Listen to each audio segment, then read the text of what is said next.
So ngayon, magki-kitchen tour tayo, katulad ng pinangako ko sa inyo dati. So, sorry kung ngayon ko lang siya gagawin, no? Kasi very, alam niyo na, madaming eksena, madaming ganap ngayong week na to. So, hindi ko nagawa-gawa yung kitchen tour ko.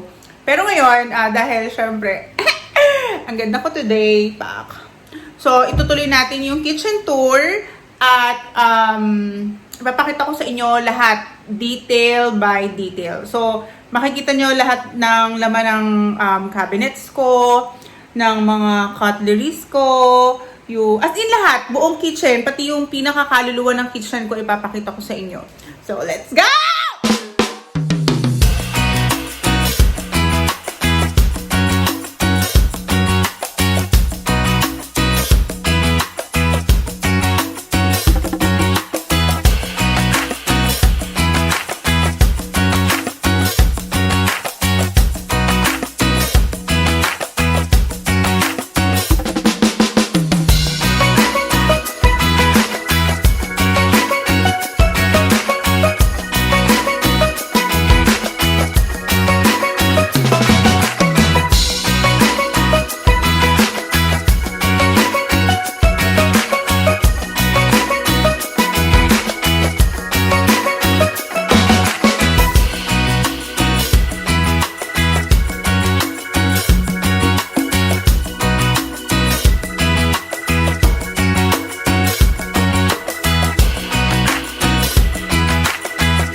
Ng kitchen. So, yun yung buong kitchen ko. Napakaliit lang naman ito. Actually, nakakadaya lang talaga siya sa picture, sa video, gano'n. Pero, super small lang. Tiny bubbles lang tong kitchen ko. Sobrang cute lang. Backstory. Nakita ko tong bahay na to. Sobrang liit lang ng kitchen niya. As in, ito lang. Yan. Ito lang yung kitchen. Tapos, nag-iisip ako kung sabi ko, paano ko makakapag-content dito? Sobrang liit ng kitchen ko, di ba? Sabi ko, parang medyo nade-depress ako ng very light kasi hindi ko alam kung paano ako magko-content, 'di ba? Syempre kailangan ng kabuhayan ko nasa kusina. At yun talaga yung hinahanap ko, kusina, malaking kusina. So sabi ko, sige, ipupush ko to since gusto ko talaga tong bahay na to. Pinush ko na makuha to. Sabi ko, papagandahin ko na lang yung kitchen, papalagyan ko na lang ng anong tawag nun? Extension, gano'n. Papa-extend ko na lang yung both sides nila. So sabi ko, ganun yun lang yung plano ko. Until nag-post ako one time sa page ko na, ayun nga, na may plano akong ipa-extend, na mag-work hard talaga ako, mag-grind ako ng bonggang-bongga para makapagpagawa ako ng gusto kong kitchen. Kasi ito nga yung pangarap ko. Until, nung nag-post ako, kinabukasan, nagulat ako, may DM sa akin sa IG, ang Interiors by Jack, ayan. Sabi nila na gusto nila akong sponsor ng modular kitchen. So, nagulat ako. Talagang, totoo ba to? Parang sabi ko, sobrang mahal ng ganito eh. Thankful ako. Nung nalaman ko na i-sponsoran nila ako ng kitchen, syempre, Mars, pumayag ako ng malala, diba? So, push na yon. So, eto na. Eto na yung kitchen ko ngayon. So, lahat to, sinukatan nila to agad-agad. Tapos, tinanong nila kung anong gusto kong color, tinanong nila kung anong gusto kong anong mga pangarap kong pailaw ng taon. So, ito kaya meron akong pin light dito, 3. So, para pag nag-vlog ako and nagluluto ako, may ilaw na, di ba? Tapos, ito, dati wala tong tiles. Dati puti lang to. So, pinalagyan din nila yan. Tapos, ito, nilagyan ko din ng mga kutsara tinidor para cute. Yung mga cabinets. Tapos, yun nga, syempre, dahil favorite color ko, yellow and black. So, yellow and black yung kulay ng kitchen ko. Tapos, ito yung dati ko pang ref to kung nakikita ninyo, di ba? So, hindi ko na binago to kasi ayokong tanggalin to. So, gusto ko level lang. Siguro papalitan ko man to, yung ref ko, kasing height pa rin ito. Or siguro sagad na hanggang dito. Ganun. So, bahala na. Hindi ko pa din talaga alam. Kasi ang pangit kung papatanggal ko to, di ba? Kasi ito, dito ako natutuwa sa side na to. Kasi yung side na to, open shelf siya. So, sabi ko, gusto ko yung may mga ganito akong lalagyan. As in, wala na akong makikitang mga bote ng ganito, bote ng ganyan. So, eto, katulad nito, yung mga mantika ako, nakalagay na sa ganito. May, mantika, chicken oil, patis, toyo, suka. So, lahat nakaganyan na. Pati yung mga, ko, ayan, ganyan. Flour, ganyan. Tapos, mga cereals ni Aya, pang breakfast niya. Ito, coffee, then condiments. Ayan. So, makikita nyo, kompleto siya dito. So, lahat ng, kunyari, magluluto ako ganyan. Pak, kuha. Ganyan, pak, kuha. Andito na. So, nandito na lahat ng kailangan ko. Tapos, yung mga lagayan ko ng mga patatas. Ito, patatas, mga onions, ito. Tapos, yung mga knives ko. Ayan. Tutok yung mga tumutubong Mars. Tapos, yung mga knives ko nandito, kompleto. Tapos, ito yung mga ginagamit ko. Lahat yan. Pang non-stick talaga siya lahat. Kasi halos lahat ng ginagamit ko non-stick. Tapos, meron akong pepper mill dito. Ayan. So, hindi ko rin ito masyadong ginagamit kasi meron naman akong pepper mill din dito. Tapos, ito, lagayan ko ng fruits or kapag may contents ako, mga gulay na kailangan ko, dito ko yan lahat nilalagay para naka-showcase. Tapos, ito, built-in din to. Ito naman ang pamagat nito, Hyundai o Hyundai, hindi ko alam yung basa. Pero ito, built-in din to. Pwede siyang built-in, pwede rin siyang yung normal na nakaangat. Ayun, pwede siya. Tapos, ang ganda niya kasi bagay siya, di ba? Bagay na bagay siya dito sa kitchen. So, tinanong ako nung gumagawa ng kitchen ko, ano bang gusto mong table? Gusto mo ba doon sa mismong counter mo kung saan ka magluluto, na nakaharap ka sa mga audience mo, gusto mo ba doon ka na rin kakain? That's why, sabi ko gano'n, dahil nga since maliit yung space ko, di ba? Maliit yung bahay ko. Sabi ko, why not? Parang na siya. Doon na rin kakain. Parang teppanyaki style. So, ito yung mga chairs. Yan. Courtesy din to na isa sa mga sponsors natin. Yan. Si Bella Fortune. Tool. Tapos ito, pwede na kami ditong kumain. Yan. Sapat na sa amin tong ganitong space. So, dito ako nag-shoot. Tapos meron pa akong extra space dito. Lahat ng oven ko nandito. So, maliit lang naman yung oven ko. Yung saktong lang. Yung oven ko, tapos meron akong microwave oven, tapos meron akong oven toaster, meron akong initan ng tubig, ayan. Tapos dito sa pinakababa, nandito naman yung mga food processor ko, may blender and all, ganyan, mixer, gano'n. Dito naman sa side na to, ayan, ito yung rice cooker ko. Meron ako ditong coffee maker, dito yung mga coffee from B Coffee Company. Meron ako ditong mga sweetener. Yan, Splenda, Stevia. Tapos, meron ako mga green tea. Yan, favorite ko green tea. Lagi ako nag-green tea. Tapos, meron ako ditong flower na pang-aesthetic lang. Pero, hindi siya totoo. Plastic lang yan.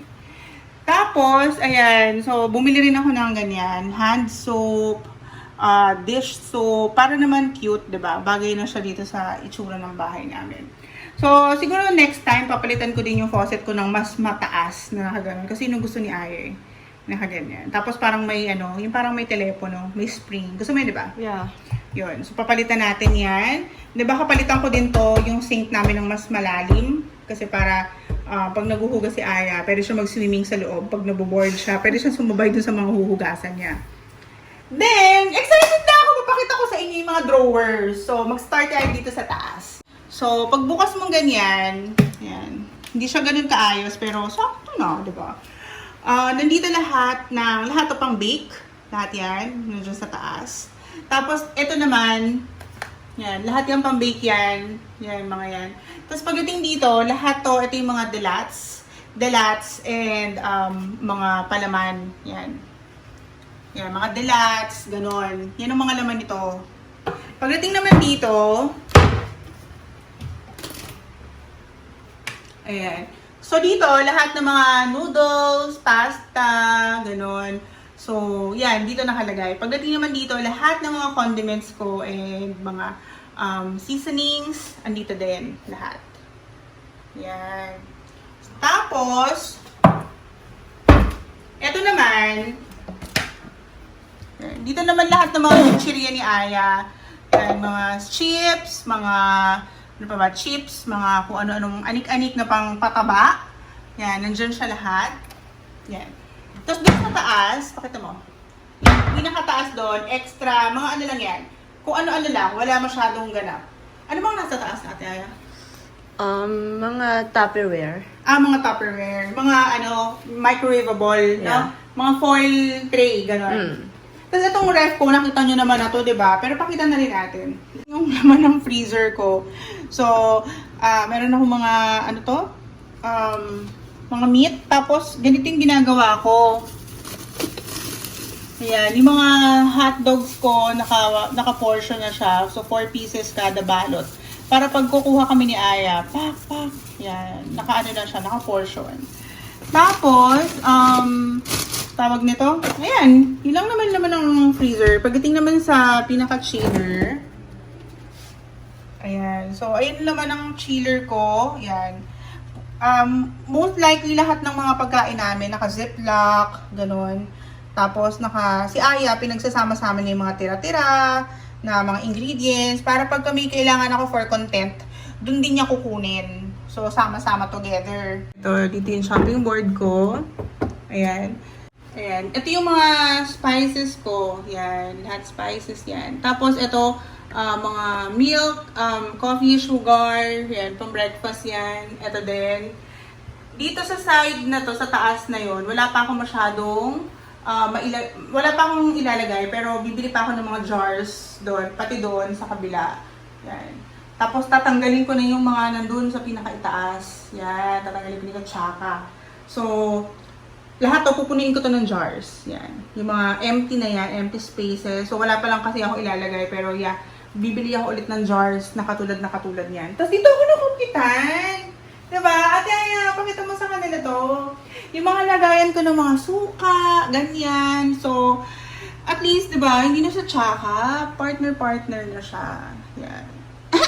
Terno. Dito na tayo. Tara! So, ito na yung mga lagayan ng mga ginagamit ko. So, lahat nandito na.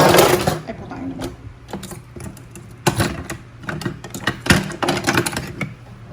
So, lahat.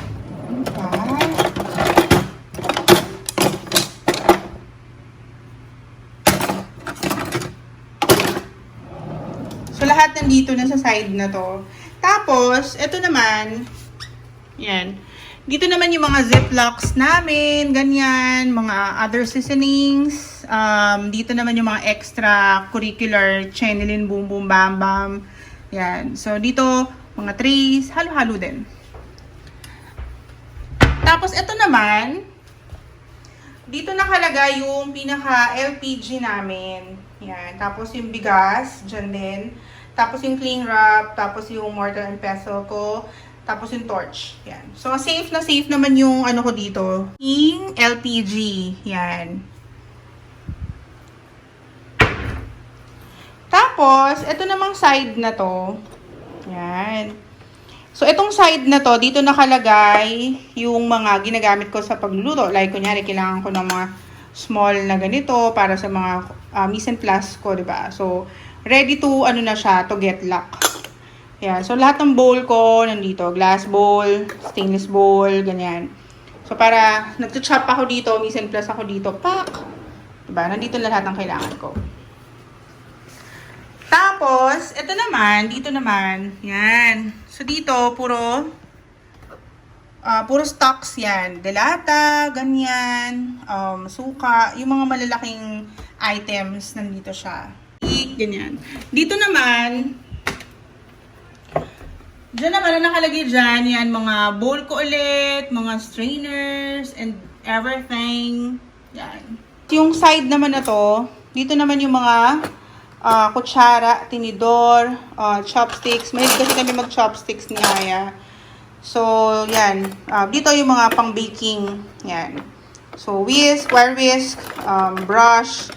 Yan, yung mga pangkanin. Ganon. Measuring cups. Andito lahat. Tapos, ito naman. Ito na yung mga plates namin. Baso, plates, ayan. So, yun. Yan lang naman yung aking kitchen. Sobrang liit, diba? Dito sa side na to, ayan, hindi ko masyadong pinapakita to kasi nga, mga stocks din yan eh. Tapos, gamit sa for baking. Yun. So, hindi na kasi siya kasha. Wala na talaga ang space. So, wala. Diyan na talaga siya forever. So, yun lang guys. Sana nagustuhan niyo yung kitchen ko. Sobrang konti lang naman yung kailangan ko ipakita sa inyo kasi ang liit-liit lang naman. So, happy ako na ganyan. Pak, yes. Boom, boom, pak. So, happy ako na mag-vlog ako, nagko-content ako, na nakaharap ako dito, naka-showcase yung pagmumukha ako, ganyan. Tapos kita tong buong kitchen ko. So, happy ako. Pag nagkaroon ako ng 100,000 subscribers sa YouTube, tapos meron akong silver play button, so dito ko siya ilalagay. Silver play button, tapos susunod na gold na, tapos susunod yung diamond, tapos and so on and so forth. So dito ko yan lahat i-display. Di ba, Tara? Yeah. Yun lang naman. I hope nagustuhan nyo yung kitchen ko kahit sobrang liit lang. So, someday, kapag talagang marami na akong datong, siguro mas maganda na yung bahay namin ni Aya. Tapos, mas malaki na yung kitchen. Tapos, pwede na ako magpapunta ng mga 500 to 1,000 packs dun sa loob ng kitchen ko. Kung meron akong shoot, ganyan, meron akong team. Siyempre, may team na ako noon. So, mga 500 capacity ng kitchen ko. Yan. Ganun kalaki. Basketball court. Ganun kalaki yung gusto kong kitchen. Okay ba yun? Okay, yan. That's a good idea. Ha? That's a good idea. Okay. So, bye! Bye-bye na? Kaya tayo. Anong kakainin natin? Magluluto ako. Magluto ka? Diet ako eh. Kumain tayo, hindi pa ako nagugutom. Hindi ka pa nagugutom magkakain. Kumain tayo, nagugutom ako. Hindi kumain ko. Patara na. Tara na.